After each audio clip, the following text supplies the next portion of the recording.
একটা সেকুলার পার্টির নেতা কিভাবে আহলে হাদিস হতে পারে?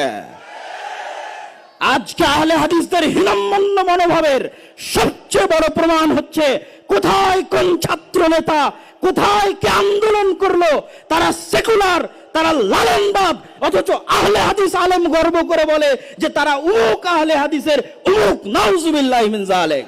জামাতের মুখপাত্র একজন, তাদের আমি ডাক্তার সাহেব, আর আহলেদের মুখপাত্র শেষ নাই, সবাই মহাপণ্ডিত। মহাপণ্ডিত হও কিন্তু কথা বলতে যায় না। আমি আব্দুল্লাহ বিন আব্দুর রাজ্জাক। প্রায় 3 কোটি 3.5 কোটি যে জনগণ আছে তাদেরই একজন প্রতিনিধি বলতে পারেন। নাম আসলো, হাসির রোল পড়ে গেছে সারা দেশে। আহলে হাদিসের কোনো বয়স্ক মানুষ নাই, আহলে হাদিসের কোনো আলেম নাই, আহলে হাদিসের কোনো ফেস নাই। আমি আমার নাম কেটে আরেকজনকে ঢুকালাম, আর তুমি এত বাচ্চা ছেলে, তোমার কমন সেন্স ধরলো না যে প্রতিনিধি কে হতে পারে। তোমার যোগ্যতা নিয়ে আমার কোনো দ্বিমত নাই, তোমার ব্রেন নিয়ে আমার কোনো দ্বিমত